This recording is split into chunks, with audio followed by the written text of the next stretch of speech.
वो तारीख 14 जून साल 2020 थी। दोपहर के 2 बजे थे। भारत में लॉकडाउन था। सड़कें खामोश थी, लेकिन देश के करोड़ों मोबाइल फोन पर एक ऐसी खबर फ्लैश हुई जिसने खामोशी को चीख में बदल दिया। खबर थी कि बिहार के लाल और बॉलीवुड के चमकते सितारे सुशांत सिंह राजपूत ने मुंबई के बांद्रा स्थित अपने फ्लैट में खुद को खत्म कर लिया। सुशांत की इस खबर ने पूरे देश को चौंका कर रख दिया था। सुशांत सिंह राजपूत, जिसकी मुस्कान में जिंदगी धड़कती थी, जो फिल्मों में कहते थे कि खुद को खत्म कर लेना कोई सॉल्यूशन नहीं है, जो बालकनी से टेलीस्कोप लगाकर घंटों तक चांद और सितारों को देखा करते थे, वो अपनी खामोशी से बंद कमरे में जिंदगी की डोर कैसे काट सकते हैं? ये सवाल सभी को परेशान करता था। शुरुआत में मुंबई पुलिस ने कहा कि ये एक नॉर्मल घटना है, डिप्रेशन का मामला है, फाइल बंद करने की तैयारियां की गईं। लेकिन फिर सोशल मीडिया पर एक तूफान आया। तस्वीरें लीक हुईं, गले के निशान ने सवाल खड़े किए, गायब हुई डायरी के पन्ने सामने आए, नष्ट की गई 8 हार्ड ड्राइव का जिक्र होने लगा।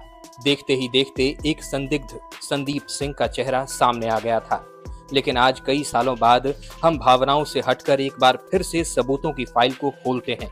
ये जानते हैं कि 8 जून से 14 जून के बीच आखिर क्या हुआ था। क्या सुशांत ने हार मान ली थी या किसी गहरे राज की सजा मिली है? आज इस कहानी में हम तलाशेंगे उस अधूरे सच को जो 14 जून की उस दोपहर बांद्रा के फ्लैट नंबर 601 में दफन हो गया। सुशांत सिंह राजपूत सिर्फ एक एक्टर नहीं थे, जज्बात बन गए थे। लाखों मिडिल क्लास लड़कों के लिए जो आंखों में बड़े ख्वाब लेकर मुंबई आते हैं, वो भीड़ का हिस्सा नहीं थे, भीड़ से अलग थे।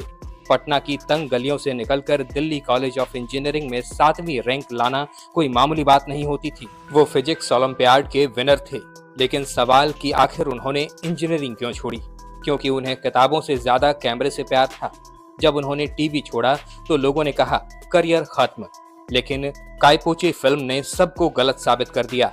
जब MS धोनी की बायोपिक की तो खुद धोनी ही हैरान हो गए कि कोई उनकी नकल इतनी बखूबी कैसे कर सकता है। सुशांत के पास सब कुछ था, पैसा, शोहरत, गाड़ियां, उनका टेलीस्कोप। वो अक्सर कहते, मैं एक एक्टर जरूर हूं, लेकिन मेरा दिल एस्ट्रोलॉजिस्ट है। वो चांद पर जमीन खरीदने वाले पहले एक्टर थे, लेकिन चमकती हुई दुनिया के पीछे एक गहरा अंधेरा भी था। बॉलीवुड का अंधेरा, जो बाहरी लोगों को आसानी से अपनाता नहीं है।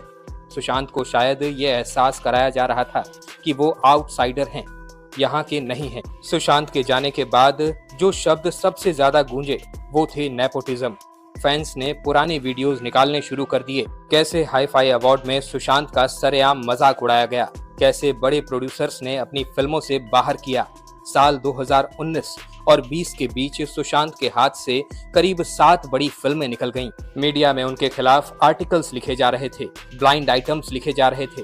ब्लाइंड आइटम्स यानी ऐसे लेख जिसमें नाम नहीं लिखा होता, लेकिन इशारा साफ होता है। इन लेखों में सुशांत को स्कर्ट चीजर, पागल, नखरेबाज बताया जा रहा था। इन तमाम बातों को लेकर कंगना जैसी एक्ट्रेस ने कहा था कि मानसिक रूप से तोड़ा गया, जिससे लगा कि वो बेकार हैं। सुशांत ने भी अपने एक इंटरव्यू में कहा था कि मुझे पार्टियों में नहीं बुलाया जाता है, लोग फोन नहीं उठाते, मुझे लगता है मैं लेफ्ट आउट हूँ। सुशांत सिंह राजपूत के जाने के बाद इस केस में एक किरदार ऐसा है जिस पर सबसे ज्यादा सवाल उठे थे, संदीप सिंह।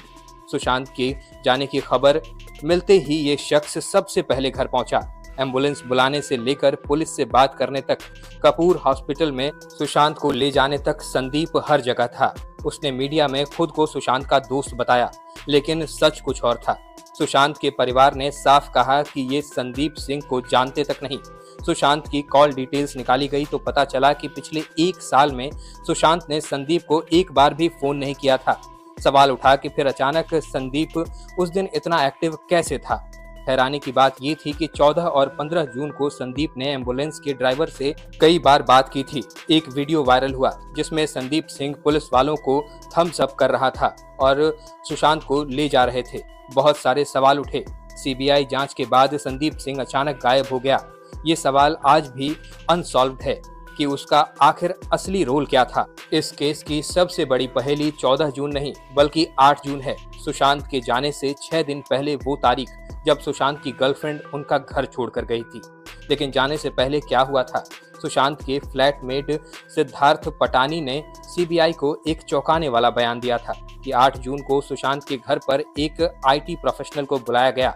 सोसाइटी वाले ने सुशांत की मौजूदगी में 8 हार्ड ड्राइव का डाटा नष्ट कर दिया। सवाल कि 8 हार्ड ड्राइव में आखिर क्या था, इसका पता नहीं चल सका। जो कुछ था उसको लेकर अफवाहें, चर्चाएं आज भी जारी हैं। ठीक उसी रात सुशांत की एक्स मैनेजर दिशा यानी कि दिशा सालियान की एक बिल्डिंग से गिरकर जान चली जाती है। लेकिन सिद्धार्थ पटानी ने बताया कि दिशा की खबर सुनते ही सुशांत बेहोश हो गए थे। होश आने पर वो बार बार कह रहे थे कि ये लोग मुझे भी नहीं छोड़ेंगे, फंसा देंगे। कौन थे वो लोग? सुशांत को किस बात का डर था? हार्ड ड्राइव का नष्ट होना, दिशा का जाना, आपस में कुछ तो कनेक्शन था। कई थ्योरीज कहती हैं कि सुशांत दिशा की इस जाने वाली बात को सुनकर हैरान तो थे, लेकिन उन्हें उनका सच पता था।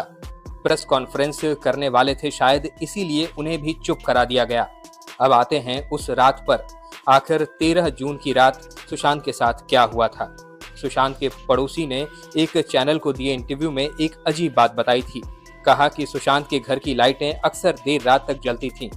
जगने की आदत थी उन्हें देर रात तक, लेकिन 13 जून की रात लाइट जल्दी बंद हो गई, करीब 10:30 बजे। ऐसा कभी होता नहीं था। कई चश्मदीदों ने दावा किया कि 13 जून की रात को सुशांत के घर के आसपास कुछ हलचल हुई थी। क्या कोई पार्टी थी? पुलिस ने पार्टी की बात से इनकार कर दिया, लेकिन लाइट का जल्दी बंद होना, फिर अगली सुबह सुशांत का इस दुनिया को छोड़कर चले जाना। 13 जून की रात को ही कुछ अनहोनी हो चुकी थी। सुशांत अपने कमरे में थे, बेचैन थे।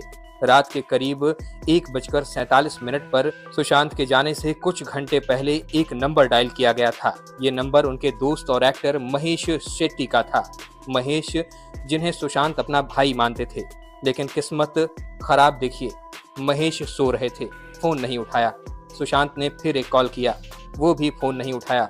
सुशांत ने आखिरी उम्मीद के साथ अपने दोस्त को फोन किया। शायद वो दर्द बांटना चाहते थे, शायद वो बचना चाहते थे। अगर उस रात वो एक कॉल उठ जाता तो शायद कहानी कुछ और होती।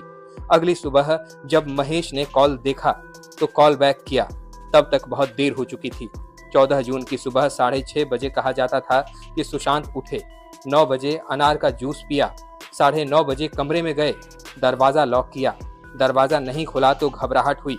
12:30 बजे चाबी वालों को बुलाया गया, लॉक तोड़ा गया, उसे 2000 रुपए दिए गए और वो चला गया। उसे कमरे के अंदर झांकने भी नहीं दिया गया।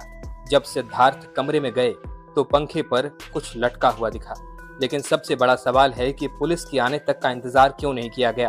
सुशांत को पुलिस के आने से पहले ही क्यों उतार लिया गया? क्राइम सीन के साथ छेड़खानी क्यों की गई? सुशांत के पैर के निशान बेड पर नहीं थे, तो इतनी ऊंचाई पर फंदा कैसे लगाया गया? उस कमरे की डुप्लीकेट चाबियां कहाँ थीं? जो सुशांत के स्टाफ के पास थी, वो चाबियां हाथ से नहीं मिली। सुशांत की बॉडी कूपर हॉस्पिटल ले जाई गई। पोस्टमार्टम रिपोर्ट में भी लापरवाही सामने आई। टाइम ऑफ डेथ यानी कि वो समय नहीं लिखा गया था। जैसे ही सुशांत की बॉडी की तस्वीरें सोशल मीडिया पर आईं, इंटरनेट पर फॉरेंसिक एक्सपर्ट की बाढ़ लग गई। लोगों ने 3 चीजों पर सवाल उठाए। पहला, गले पर निशान। सुशांत के गले पर जो निशान था वो अंग्रेजी के ओ आकार का था और एकदम सीधा था, जबकि जब भी कोई इंसान ऐसा कुछ करता है तो उसका निशान ओ आकार का नहीं होता, कानों की तरफ ऊपर जाता है। लोगों ने दावा किया कि ये गला घोटने का निशान है। दूसरा, सुशांत की गर्दन पर छोटे छोटे लाल निशान थे। सोशल मीडिया पर थ्योरी चली कि स्टन गन से बेहोश किया गया। एक ऐसा हथियार होता है जिसे बिजली का झटका लगता है। तस्वीरों में सुशांत का एक पैर भी अजीब तरह से मुड़ा हुआ था। इसको लेकर भी बहुत सारे सवाल उठ गए। हालांकि एम्स के डॉक्टर्स ने बाद में इन थ्योरीज को खारिज किया, लेकिन फिर कूपर हॉस्पिटल में वो सॉरी बाबू आज भी खटकता है। इस केस में एक डिजिटल रेस भी है। सुशांत की खबर टीवी पर दोपहर में आई थी, लेकिन उनके विकिपीडिया पेज पर यह जानकारी सुबह 9 बजे के आसपास अपडेट कर दी गई थी। क्या किसी को पहले से पता था? बाद में साइबर एक्सपर्ट ने कहा कि ये टाइम जोन की गड़बड़ी हो सकती है, लेकिन फैंस ने नोटिस किया कि सुशांत के जाने के बाद उनके इंस्टाग्राम और ट्विटर अकाउंट से कई पोस्ट डिलीट किए गए थे। सुशांत का आईपी एड्रेस बदल रहा था। सवाल ये है कि कौन कर रहा था? एक इंसान जो अब दुनिया में नहीं है, वो सोशल मीडिया कैसे हैंडल कर सकता था? सुशांत के जाने के 40 दिन बाद उनके पिता के सिंह ने पटना में एफआईआर दर्ज कराई। एफआईआर उनकी एक्स गर्लफ्रेंड के खिलाफ भी थी। आरोप ये थे कि उनके परिवार से दूर किया गया, कैसे पैसे हड़पे गए, दवाइयों को ओवरडोज दिया गया। बिहार पुलिस मुंबई पहुंची, लेकिन मुंबई पुलिस ने साथ देने के बजाय एसपी विनय तिवारी को क्वारंटाइन करवा दिया। मामला सुप्रीम कोर्ट पहुंचा, सीबीआई की एंट्री हुई। सीबीआई के साथ ED, NCBI, WhatsApp chat leak हुई। सुशांत का केस मिस्ट्री बन गया, बॉलीवुड का ड्रग केस बन गया। दीपिका, सारा अली खान, श्रद्धा कपूर की पेशी हुई, रिया जेल गईं, लेकिन जनता का सवाल वही रहा कि सुशांत को आखिर क्या हुआ। ड्रग की बातें बहुत हुई, लेकिन सुशांत की गुत्थी उलझती रह गई। अक्टूबर 2020 में एम्स की रिपोर्ट आई। डॉक्टर सुधीर गुप्ता, जिन्होंने पहले तस्वीरों को देखकर इसे एक साजिश बताया था, यू टर्न ले लिया। कहा गया कि सुशांत ने खुद को खत्म कर लिया है, शरीर में जहर नहीं मिला। सीबीआई ने चार्जशीट में इसे एक खुद को खत्म करने वाली घटना मान लिया, लेकिन सुशांत के फैंस, जिन्हें एसएसआर वॉरियर्स कहा जाता है, उन्होंने हार नहीं मानी। उनका कहना है कि अगर ये घटना नोट नहीं की जाती तो इस इंसान जो ऑर्गेनिक फार्मिंग करना चाहता था, जो केरल जाना चाहता था, जो हॉलीवुड का सपना देख रहा था, जो अचानक खुद को खत्म कैसे कर सकता है। इस केस में संदीप की भूमिका की जांच क्यों नहीं की गई? हार्ड ड्राइव में क्या था, ये कभी पता नहीं चला। बहुतेरे सवाल हुए। सुशांत की बहन ने भी एक पॉडकास्ट में कहा था कि उन्होंने कई एक्सपर्ट से पूछा, तंत्र मंत्र वालों से पूछा, और कहा कि 2 लोगों ने मिलकर उन्हें खत्म किया है। वो पॉडकास्ट अभी भी यूट्यूब पर मौजूद है। खैर, अब सुशांत को गए वर्षों बीत चुके हैं, कानूनी फाइलों में केस बंद हो गया, जिंदगी आगे बढ़ गई है। बॉलीवुड ने फिर से रफ्तार पकड़ ली है, लेकिन एक बूढ़ा पिता आज भी पटना में अपने बेटे की फोटो को निहारता है। लाखों फैंस सोशल मीडिया पर जस्टिस फॉर एसएसआर लिखते हैं। सुशांत इस बात का सबूत थे कि एक छोटे शहर का लड़का मेहनत करके आसमान को छू सकता है, चाहे जिस तरह से भी वो इस दुनिया को छोड़कर गए। एक सच यह भी है कि बॉलीवुड के सिस्टम ने अकेलेपन के हालात में उन्हें छोड़ दिया। वो एक जीनियस थे। और वो एक सवाल कि आखिर हार्ड ड्राइव में क्या था, आखिर कॉल क्यों नहीं उठाया गया, निशान किसका था, ये शायद सुशांत के साथ ही सवाल बनकर चले गए। सुशांत अक्सर कहते थे, मैं नूर हूँ, मैं बिखर जाऊंगा, लेकिन रोशनी हमेशा रहेगी। वाकई जब हम आसमान में उन सितारों को देखेंगे तो शायद सुशांत हमें याद आएंगे, वो जिंदा रहेंगे। इस केस के बारे में आपका क्या सोचना है? क्या आपको लगता है कि सुशांत को न्याय मिला, या फिर फाइल ही हमेशा के लिए दब कर रह गई? कमेंट सेक्शन में जरूर बताइएगा। साथ ही साथ अगर सुशांत की कोई फिल्म या इन पर फिल्माया कोई गाना आपको पसंद हो तो उसे भी कमेंट में जरूर लिखिएगा। ये जानकारी अगर पसंद आई हो तो इस वीडियो को लाइक करिएगा।